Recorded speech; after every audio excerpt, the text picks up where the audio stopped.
All right, cool. Well, we're gonna get going. Thanks y'all for hearing our banter and just our commentary. Super excited. So incredibly grateful to have Tatiana with us today. And again, just so for folks who this is your first time joining, we're gonna have just a little bit of dialogue between myself and Tatiana for about 30-ish or so minutes. Then we'll have some time for live Q&A. But for today, we're gonna be talking about systems, design systems, and the things that influence that and shape that. And I wanna have Tatiana introduce herself and give us a little bit about her background, and then we'll dive into our conversation today. Sure. Hi, I'm Tatiana Mack. I am based out of Portland, Oregon, which is on the west coast of the United States. And I use they and she pronouns. And right now I'm working as an independent software engineer. I transitioned from design proper last year because I felt like it was just kind of an uneventful year. So why not add a career change to spice up my life a bit. Background wise, I am Portland born and raised. So I've been here for a very long time. And I originally thought I wanted to be a journalist and work as a foreign correspondent. So that I think really deeply influences my worldview and how I approach problems and how I approach understanding the world. Beyond that, worked in agencies and for many years as an art director, creative director, and really kind of did the grind, so to speak. But I kind of realized that wasn't really in it for me. And so I've been working for myself for the past few years and enjoying that quite a bit more. I talk a lot about like my mental health and depression, and working independently is one of the few things I think I've found kind of a way to do it where I can work around my depression and but make sure I'm still, being a good little capitalist drone and feeding into disproportionate wealth society. So that's me. A good capitalistic, is that what you said? A good capitalist drone. Good. I love it. No, again, thanks for being here. And I guess let's just dive in. I'm curious about how do you define what design systems are? I feel like design systems has been more of a hot topic the last few years or so. So how would you define what design systems are, and why should UX and design folks invest more of themselves into this conversation? Yeah, I think that design systems are really interesting because I think that they were born out of a need to create consistency. And I think that we often mistake thinking of design systems as only the UI or the presentation layer of our products. But really, I think, design systems, godparent, I'll call them, Gina said it best, as design systems are for people. And I think that design systems, when they're at their best, really is a language by which we can communicate not only with our users, but other people creating within this language. And I think that's why we start to see this evolution to people calling it a design systems language. I think that adding that layer of language helps us to understand that it's fluid like language, that it's open to interpretation, that people are going to use each of the words or components a little bit differently based on their context. But at the end of the day, the things that we're trying to keep our focus around are maybe the core structures of the design system. And I think we're starting to see more and more is that we're able to apply an ethical layer to design systems. We can start to talk about how do we want to approach accessibility? How do we want to illustrate inclusion through the lens of our stock photos or art? And how do we want to refer to people? How are our forms being constructed? What information are we gathering? I think we're starting to see design systems as a whole mature. So I guess at its core, I see design systems as being a way to create a consistent language for us to speak about our product to our users. Yeah. And I feel like too, when you start to have conversations about design systems, you just have to have conversations about privilege. Um, and my hypothesis is that I think, especially in the last few years or so, the reason why design systems is becoming more of a popular topic is because we now have four generations in the workplace. You have Gen Z millennials who are also tend to be more diverse generations than our older generations, but we also grew up with more of a comfort level talking about some of these things and the way that it impacts our work and school and so on and so forth. And I guess I wonder, even let's take Amazon, Jeff Bezos. I think when you think about a lot of the issues with that, in many ways, I feel like Amazon was designed in light of how we've been talking about being human-centered and design-centric. And it's only more so recently that they're starting to realize, maybe not they, but I think other people are starting to realize the systems that they impact. Yeah, I think that the people-centered thing is very interesting and something that I have a bit of I guess, an attitude about. Because at the end of the day, if we're being perfectly honest, we're working for corporations that are profit driven. And if Yeah, you are looking at year over year goals, if they had people centric goals, those year over year goals wouldn't necessarily be so revenue focused. This is like an obvious thing, I think, to people who have been thinking about this a long time, but every revelation counts if it's yours, I guess. But I was thinking about how, like, the core idea around justice is that every single person's life is worth the same. And Hmm. so when you start to define the world that way and you look at things like disproportionate wealth, how Jeff Bezos, who could literally solve, massive structural problems with his wealth, is telling his employees to donate their sick days to one another. Like, that illustrates to me the fundamental Yeah, difference that his extra wealth, which he would quite frankly not even notice, is worth more than many human lives. And yeah, I think that, like, when you start to recognize that everyone's life is worth the same, it really forces you to examine how many resources you're consuming and what is your motivation behind doing everything. And it's changed my life, at least in how I think about, like, I set myself a cap for how much money I want to make, because anything hmm, beyond that, I'm just kind of being greedy at that point. I have everything I need. I don't really need more than that. So those are the kind of questions that I kind of ask when we talk about profit or human centric versus profit driven. I'm like, I think it's a bit of a lie. I think most companies are profit driven and not oh, human for sure. centric.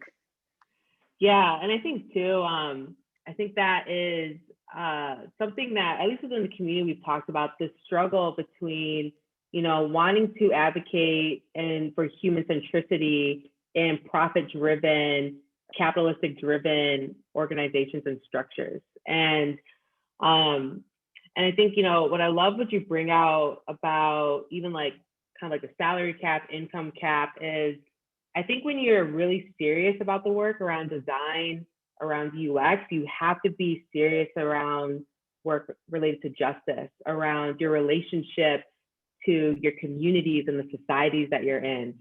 There's a level of deep personal work that comes to doing this work well. Um, and so I'm curious, especially as we think about systems, with systems becoming even hotter topic these days, what do you feel like people are still overlooking and not talking about in this conversation space? I think that the hardest thing for most people to reconcile is a lot of not just internal work. Like, I think, as we saw with, stepping back for a second, as we saw with the beginning of the BLM movement last year, we saw a lot of people doing a lot of introspection. But I think that people get caught in introspection, particularly when they're majoritized and they get stuck in white feelings or cis feelings or hetero feelings. And I think that the step beyond that is being able to and willing to say out loud, like, oh, this is me actually contributing to racism, or this is like an extremely like anti-trans view that I'm harboring that I've never examined. And that's a really uncomfortable place, I think, to get ourselves to verbally admit, or even in our journal, or out loud on Twitter or wherever. And I think that that's what stops a lot of the work, is that I think it's very Mm, easy for a lot of, in particular, UX professionals to really think of ourselves as being stewards and being agnostic and being neutral towards a lot. But there's a lot of fancy ways that we can almost hide a lot of those internalized biases and internalized like perpetuating systems, actually, yeah. in our day to day. And I think it's very hard for us to stop ourselves, and even more hard for us to stop one another, to say, hey, wait a minute, I actually think that this is like perpetuating a really bad system here. Yeah. Yeah. I always say that I think pride is probably one of the greatest occupational hazards in this work. And it's what prevents you from sitting in the discomfort of sitting with yourself, of sitting with the ways that you have potentially caused harm or exasperated harm in these systems. And high dream here, my hope and wish is for folks who enter into the UX field and industry, that we would be more intentional with developing that muscle of being comfortable, being uncomfortable, and being able to sit with more of these difficult conversations and really be more honest with ourselves and the roles that we play in them.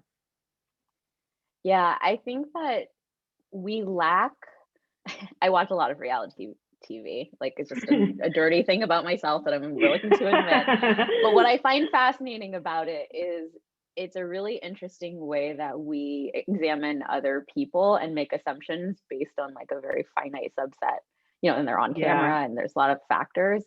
But I think something that I realized about myself is that we just don't know enough information to make conclusive claims about very many things. That the only person we can really examine through the lens that you're saying is ourselves. We know our entire life context. Mm-hmm. We know our triggers. We know the hurt we've experienced, the hurt that we've caused. And I think that something I'm seeing a lot is, I've done this too, is we're trying to like hold one another accountable so much, but we lack the models to do that well. And this is where the reality TV thing comes in. This is a long loop, is that what we watch and what we consume, I think, is by and far like not very healthy communication. We don't have very good models on TV or wherever else for us to see how to handle some of these conversations. And the few shows that you do see that have that, they tend to get canceled or whatnot, or they tend to get over scrutinized for not doing it perfectly. But we lack models, I guess, is my point, for learning how to navigate these really uncomfortable conversations. Like, where are we taught to do this? We're not. And so I think going back to what you said about pride, we have so much pride over having that conversation perfectly and not being called out ourselves in having the conversation indelicately. There's just not a lot of room for grace and for learning. Sorry, I live on a very it's totally okay. busy street. But yeah, so we lack the ability to see how it's done and to see how it's navigated. And I really do think we need more examples. Yeah, no, I agree. Yeah, that could be like a whole nother side talk. I mean, I want to get into a little bit your talk, System of Systems. I love this talk that you gave. I'll drop the link in the chat, but you gave this talk where, I think what it does so well, especially, is it highlights the importance of context, and that we need to sit with and deal with the context of these systems in order for us to address them. And I wanted to dive into some of those things that you mentioned so that we can better understand just how power and oppression influence design systems and the people within them. So let's start with wealth, which is something you dive into in your presentation. When it comes to understanding how power and oppression influence design systems, what do you think more UX and design professionals need to sit with when it comes to how we understand wealth? I think that UX professionals need to almost in many ways like remove some of the altruism and purity that I think is around UX, that like I think UX Yeah. kind of views itself for better or worse as being like very academic and very research oriented, very human centric, and those things are certainly true, and I wouldn't take that away from the profession. I think those are there. And also that I think by being a UX professional, you are um looking at it pessimistically, you are kind of able to humanize wealth mongering, that Mm, almost like through those skills of empathy, which I, have my views on, but through those skills of empathy and compassion and storytelling, you can actually do a lot of harm by almost romanticizing what is essentially wealth acquisition. And I think that that's a really terrifying thing, because we know that when we look at like a financier or a business person, that a bit of that ruthlessness, it comes with the stereotype we have around those people. But when you look at someone like a UX professional, it's like, oh well, it's very human centric. Like, you're not thinking of that person in a malicious lens, and it's not about that individual having a malicious character about them, but it's that they have so much power in influencing the narrative around what the company's actually doing. And so that's when mm, we start to see what I think is like really manipulative language, like emotionally manipulative language around family, treating businesses like family, or even just little stuff like marketing, how when you unsubscribe from a newsletter, they say that, you broke their heart. And we, can laugh about many of these examples, but think about that day over day over day, it starts to wear on you. So I think like that emotional manipulation and reframing wealth mongering as anything but that is a bit unaltruistic, and just something that we have to be really aware of mm, as UX professionals, because I think that we have a lot of power in manipulation. And some yeah. of us don't realize it. And I think that's actually the scarier thing, is that very few people are out there maliciously, intentionally doing harm, but they're perpetuating the message at the top and trying to make it palatable, trying to make it human. And a lot of the evil gets buried, but it's still there. Yeah, absolutely. Someone dropped in a quote from one of Sakai's talks where she says, empathy can be a Trojan horse for exploitation. There's no empathy in the capitalist production of technology.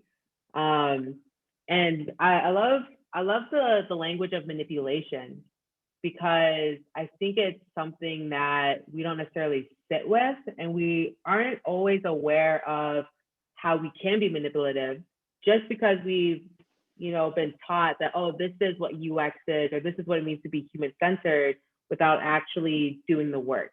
And so I think a lot of shortcuts and like ignorance tend to lead towards manipulation, and that can cause a lot of harm within the folks who we're trying to serve and the experiences that we're designing.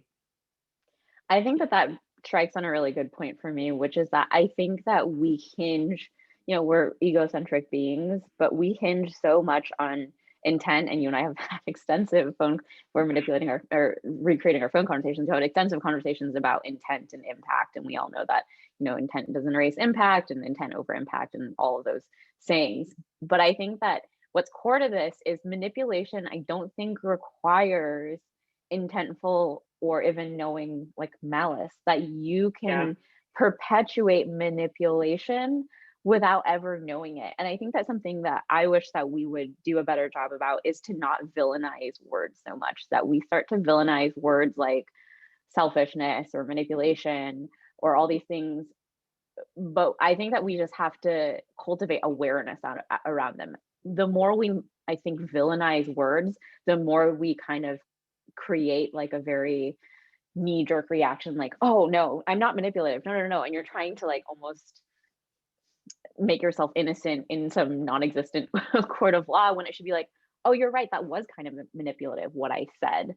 And one of my Yeah. tactics, I think, in helping people to recognize a lot of this sort of behavior is to decouple it from them. So it's like you said something that was manipulative, you did something that is manipulative. You yourself aren't a manipulative person. And I find that that works also with racism and with, all of the isms, because we're so keenly protecting our character, and the more we protect our like the preserve this image of our character, the less that we grow. But we fixate it on something that we can actually change, which are actions and words, then people, I think, tend to be a little bit more open to that.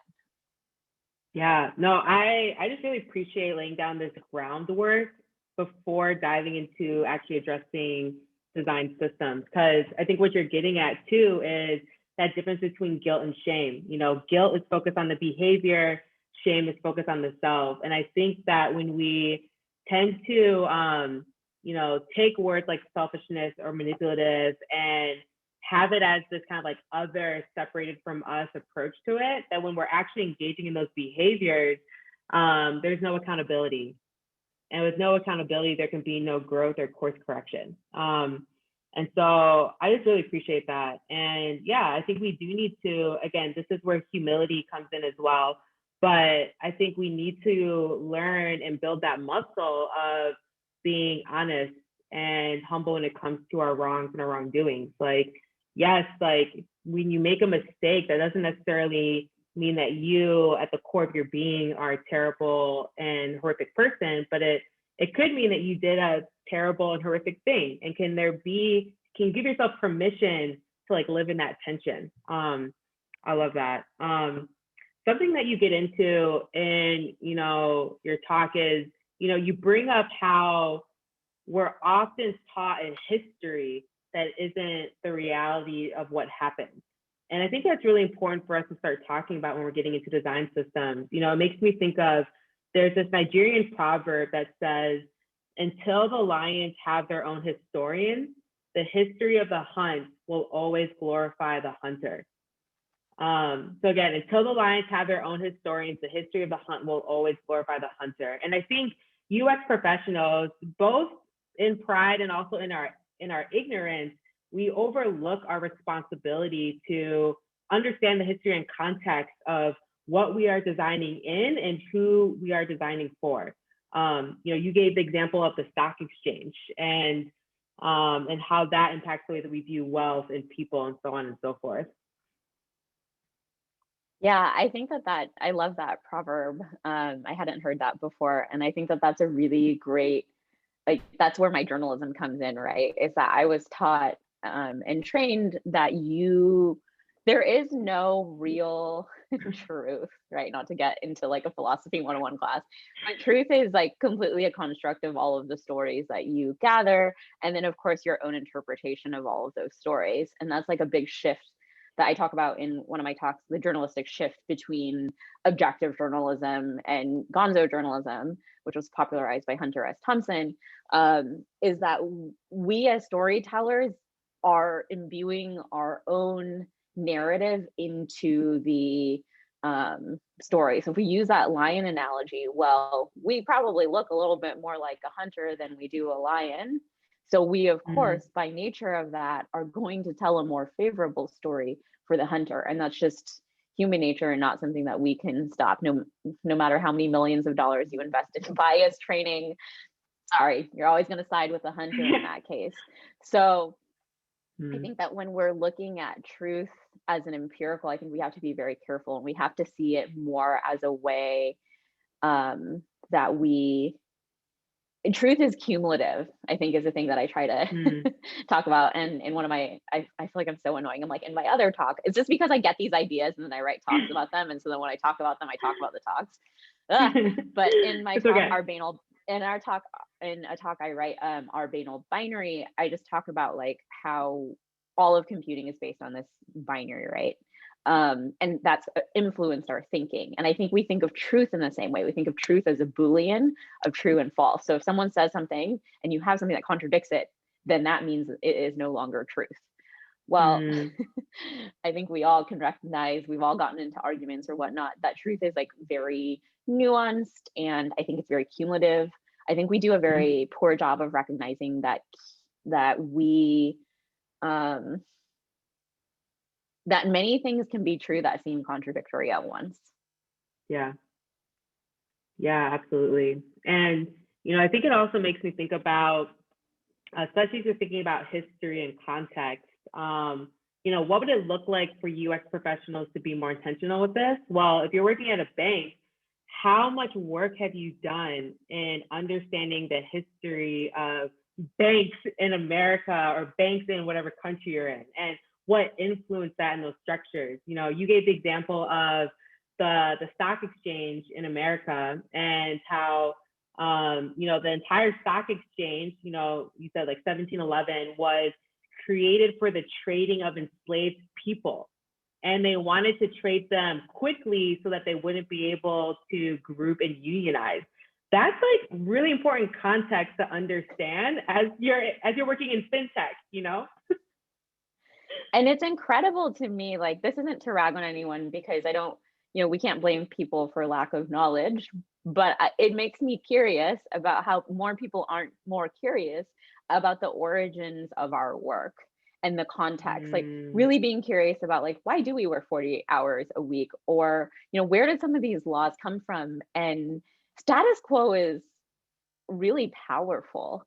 Laws get Yeah. left, policies, laws, all these things get left, on these bookshelves for centuries without us ever really questioning them. And then we get these like comedic stories about, like, oh, well, that, law where you're not allowed to buy 3 donkeys or whatever is still in effect because we just never went back and revised it to fit history. And so I think that understanding the context of the work that you do, having curiosity around it, pushing the people around you to have curiosity around it. I talk to so many fintech people that don't even know about Wall Street, and I'm like, that's yikes. Because what you don't know, if you don't know something, you're not going to challenge status quo. You're just going to let status quo roll on through. And that's what oppressive systems and oppressive system holders and creators want. They want you to not really be asking those questions. Yeah. I think, at the heart of it, they don't want you to be curious. Like we throw out curiosity a lot, but like curiosity is proactive, it's intentional, it's work. It's more than just this like nice, glittery type of word and how we use it, but like curiosity means that you need to take initiative over that curiosity and the thing that you are inquiring about. Like something I learned about even in your talk, you talked about the word mortgage and how it comes from the word mortis, which means death, and gedge, which means pledge. So literally a mortgage is a death pledge. How are you feeling about that as a new homeowner? Yeah, right. I'm like, that makes sense. That makes sense. But I mean, what actually sparked me to think about is like, language and words really do matter. History and context do matter. And, part of, I think, our struggle and our tension within UX of changing these systems that we're working in, I think comes from the lack of understanding how we actually got here. We know that it's wrong and it's off, but we haven't necessarily done the work to be like, okay, how did we get here? Like, how was this shaped to begin with? We can't really begin to dismantle systems if we don't understand the systems that created those systems. Yeah, exactly. I think we're always like a level down from it, right? Like we're thinking about like the history of UX. We're not thinking about the history of disproportionate wealth or like something I'm obsessed with right now that will probably be my next talk is power. Like how do different people come into power? How is power held? What is power really? When you're thinking about it from a social lens, I find it really fascinating because if we go back to that idea that all humans are, worth the same thing, no one human should really have any power over anyone else. Yeah. Like we absolutely. should be, autonomous beings, but that's definitely not the case. So yeah, where did that notion come from? I imagine I'll be reading about animal dynamics this year. I love it. Something else that you get into, I think is so important is productivity. and it's something that I think a lot of us are plagued with both inside of and outside of our roles. And you mentioned in your talk how a lot of tools that we use today around productivity actually stem from ways that were meant to keep records on enslaved people and their productivity.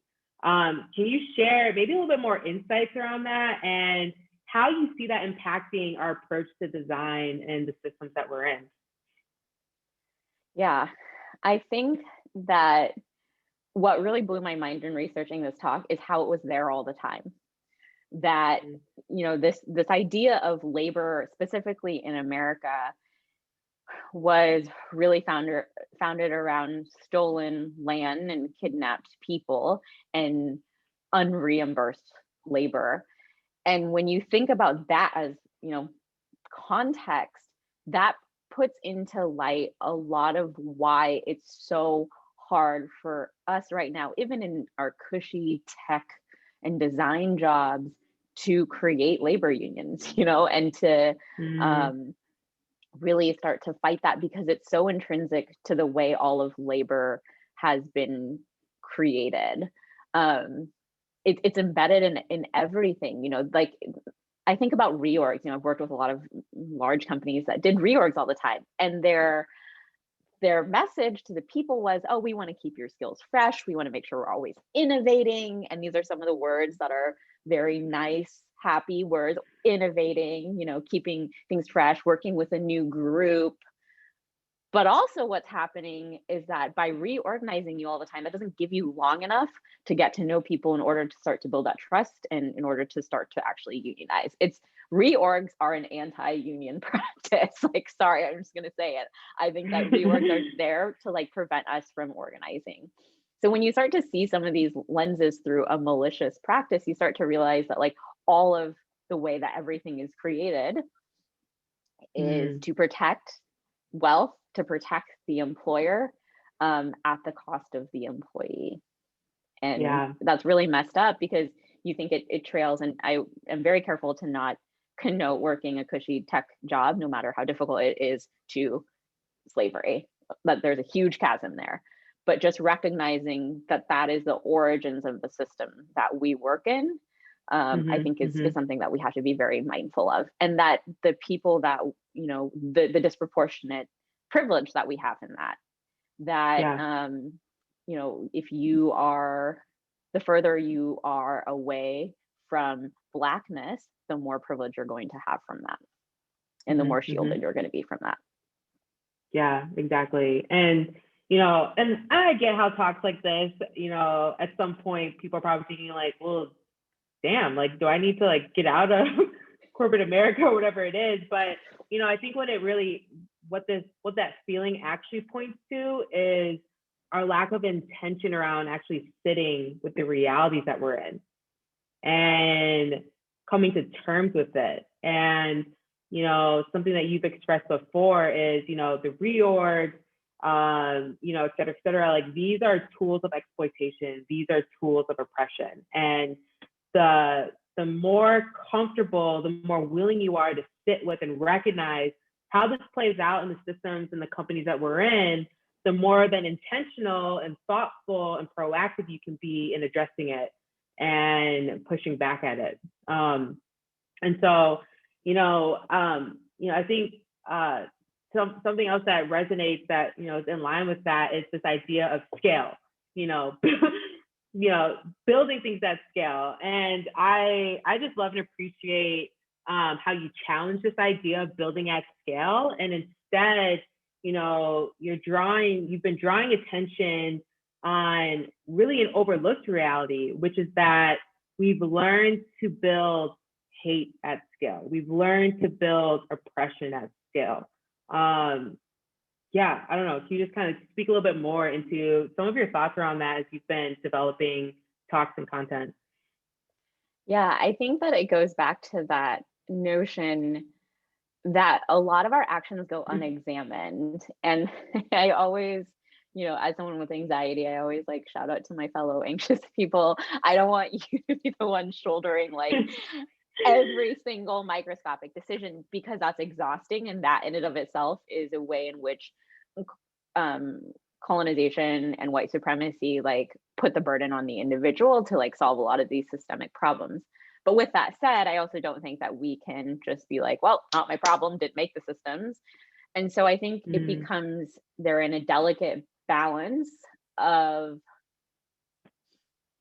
having a lot of curiosity around everything around you, and then finding, you know, like I use analogy in the talk about English Ivy. It's like finding the branches of English Ivy where you feel the most connected, where you feel like you have the most impact, where you're actually getting something back from it.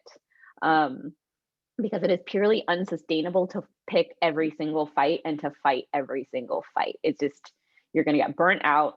And like you said earlier, at some point we have to just accept and sit with the discomfort that we are participants of and perpetrators of colonization, of white supremacy, of inordinate wealth. And that's not our fault, but we do have a responsibility, I think, to challenge those notions in the day-to-day. So if something just like, you know, I think it requires a lot of self-examination and like, what industry do I work in? Have I looked up like the context of that industry? What are the oppressive systems at play in my industry? What types of conversations can I have with people I trust to start? You know, unionization, I think, is a really big thing.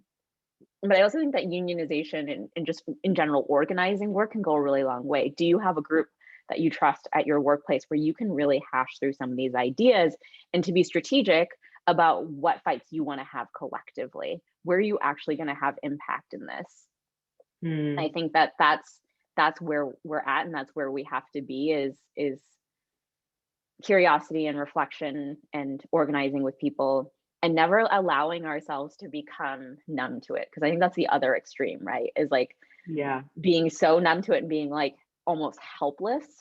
I don't think we should ever get to a place of helplessness, and burnout will definitely lead to helplessness. Yeah, definitely. And I think too, it's owning the fact that this isn't a checklist, a one and done thing. This is a commitment to lifelong learning. This is a commitment to investing in your mindset shift. And, you know, you talk about how, you know, we have to acknowledge our privilege. And it's not your fault that you have privilege, but it is your responsibility. And so, you know, really what this is a call for you to not waste your privilege. Like, I think a lot of people just waste their privilege when you could be using that to fuel your curiosity, to challenge systems, to deepen your understanding of context, so that you can start to be more creative, be more intentional in developing tools and mindsets to address that. I think, oh, go ahead. Sorry. No, go on. I think that that's a core thing that I hope more people examine, is that with your systemic privilege comes a tremendous amount of power. That you're going to be trusted implicitly in places that other people aren't. You're going to be given access in places that other people aren't. So I guess like if there's like one takeaway that everyone takes, is that when you are walking about in the world, metaphorically right now, I guess, because we're in a pandemic, when you're walking about in the world and looking at interactions, examine power with every interaction you have. Examine whether you have systemic power over this person. If I'm talking to a white cis man, he has systemic power over me. But let's look at context. So I'm a teacher. If I'm talking to a white cis hetero male student who is younger than me, I kind of have a little bit of situational context or power over him. So I could give him a bad grade if he said something that I didn't like. And that's something that when I was teaching, I was like, I just want to remind you all every day that I have power over you.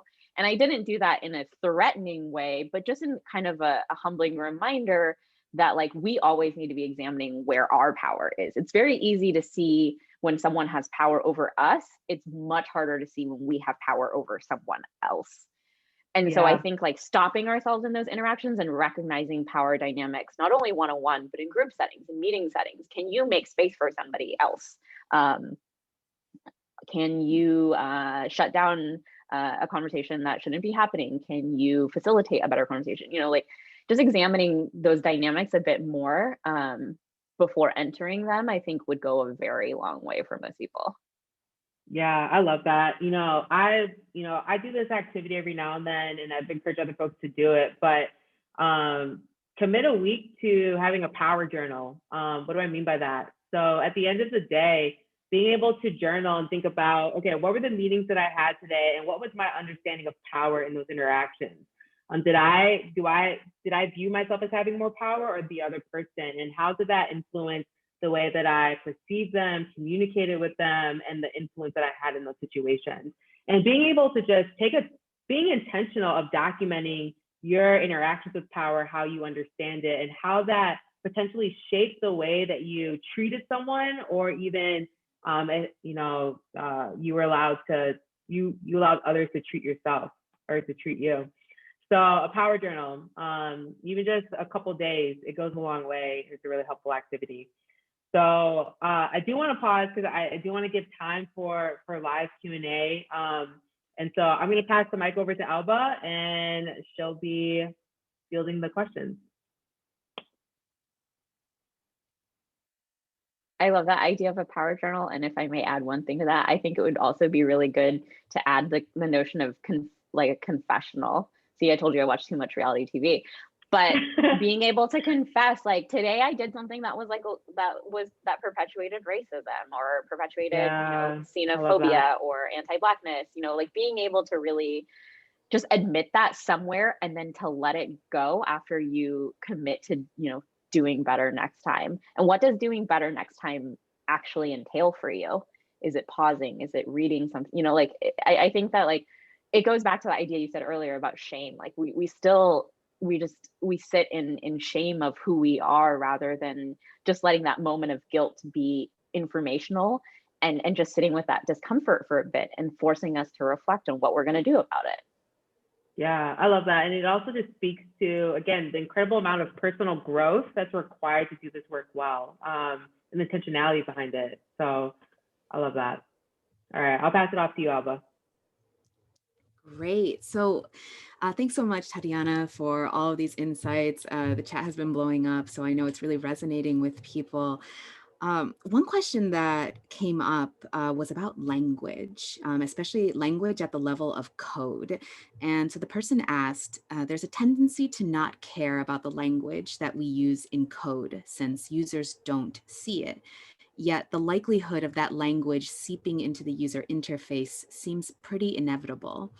How do you convince engineering stakeholders that it's important to include design in the conversation about the language that we use within code itself? Oof, that's a really good question. So if I'm understanding that correctly, it's that we as engineers aren't as concerned with the way, like, I would imagine master slave terminology, or blacklist whitelist type terminology doesn't impact the user as much. Well, I think that stepping back, my question would be, is the concern whether or not users will see it, or is this what we actually think? Why are we so tethered to this terminology to begin with? Is it something beyond the fact that it's always been that way? And I think that argument about it's always been that way is the argument that we'll more often than not actually find. And so I think convincing people is a difficult art. And I think that it's really going to depend on their context. So I find that when I'm having these conversations, it's important to know, and this is where I think you can use manipulation in a good way, which is to understand, like, what are those person's buttons? Who is the engineering stakeholder that's against this? And is it worth your energy at the end of the day? Are there other ways to solve it? But having that conversation with that person and understanding why they're so tethered to that language to begin with, and almost using the Socratic method to say, well, why are you so, like, for it? It's less about why I'm so against it. Why are you so for it? And, sometimes you have to appeal to, it doesn't take that long to change. It's not going to have that much of an impact. It could have a bigger impact. Maybe I'm skeptical, but I just don't think you can convince people to care. And I think we waste a lot of energy convincing people to care. And I'm of the school of thought that if we get the outcome we want, sometimes we have to forgo the means. So if that's appealing to that it doesn't take that long, or to a personal thing that they care about. It's just a little bit easier because it comes down to protecting your energy and keeping you in the long-term fight. Mm. So something that we've been kind of talking a little bit about in the community is, how do we create space for people to, engage in this self-reflection and, possibly make mistakes about the language that they're using or the concepts that they're pulling from. So, I mean, are there kind of any workplace strategies or ways that we can rethink how we interact on teams, that we give space for these mistakes and growth while still kind of protecting and honoring those that we may be harming along the way? Yeah, I think that if you're in a position of power, if you're a manager, if you're a lead, it goes a really long way to admit your own fault and to catch yourself in your own biases. I think that that's like a hugely underrated thing, because like I said earlier, we don't have a lot of good models for that. We don't have a lot of good models for apologizing or for recognizing the harm that we've caused in a situation. And so I think that being the example and being able to say, ooh, actually, I'm going to pull back that word choice because I recognize that that's actually um, like appropriative to Native people, so I shouldn't be using that term. Let me reel that back. And just being able to catch yourself in the moment, say why you did it wrong, and then moving on from there. I think those microscopic ways actually have a really big ripple effect. I know I'm a very systems oriented person, but I think that that's one way in which you can start to impact the actual culture of a workplace to make that okay to the people around you. I found tremendous influence in that, in the environments that I've been in, is just like being the first person to be like, oh yikes, I shouldn't have said that. I'm sorry. This is what I meant. This is what I should say moving forward. Do you have any recommendations for people who are maybe not as senior ranking, or they're independent contributors, how they can kind of add to that culture of self-reflection, acknowledgement? Yeah, I think it's about context again, right? So maybe if you're not as senior and you're in a meeting with a bunch of senior stakeholders and you don't know what biases they have, and that could be putting you at harm. Say you're a queer person and maybe you're going to defend something around orientation. Maybe you don't feel comfortable in that setting. That's totally fine. Find a setting where you are comfortable, maybe one-on-one with someone, or being able to share narratives. That's like a gentle way, I think, is sharing stories that you find about UX practices that are harmful and just sharing that to a Slack group or whatever, and just getting a read on the reaction there. I'm all about people protecting themselves and not putting themselves in dangerous situations, particularly when they don't have a lot of power. But I think that's a good information gathering, like seeing how your colleagues respond to something that you post. Mm. So kind of related to that, one person really wanted to kind of return to the topic of pride. How do we start to kind of dismantle that occupational hazard within these systems that incentivize perfection and profit and pride and reputation? Yeah, I think that we have a couple of different aspects at play here with, oops, I gotta go, I think to answer. I have to, oh, there it is. Okay. I think that pride is definitely something that we have to start with ourselves, that's like an emotion that we carry that is also very natural. And that's like the concept I was talking about earlier, is like taking away some of the like bad connotation with some of these words. Pride is very normal. I think we want to be proud of our work. But I think it's about repivoting where our pride is. Is our pride in making profit? Is our pride in making perfection? Or is our pride in getting, positive user feedback? I think redirecting and making sure that revenue and profit aren't the only ways we're quantifying the success of a product, recognizing that there are going to be, boards and C-suite people that are always going to be protecting profit. So who's there to protect the people? Who's there to protect like having a safe user experience? I think those are the things that we have to kind of almost promote in addition to profit. And that'll by nature like take away some of the focus on profit. I think that we have a lot more power in individual decisions than we sometimes think we do. So I think recognizing that, and pride is kind of the same thing as shame, like being able to in the moment be like, oh, I made that decision out of pride. When I was teaching, I had this moment where I realized I don't really need to give anyone a 0 in this class, that at the end of the day, grades are a construct. And if I give the student a 0, that could have like material impact on their lives. It could remove their academic and sports scholarships. It could, get them out of school. Is that what I really want? What do I get out of giving them a 0? And the only thing is I could think of is pride. That would be pride in like the difficulty of my class, which isn't even one of my values. So I think using pride as a mechanism to almost examine what our values are is a really healthy way to work through pride. Thank you for that. It seems to be, the chat is it's really resonating there. So one question that someone had was, how can we operationalize inclusion into design systems? So we often think about, accessibility, maybe even, how we produce like inclusive gender options in form fields. Are there kind of other ways that we can operationalize it and make sure that we're implementing inclusion?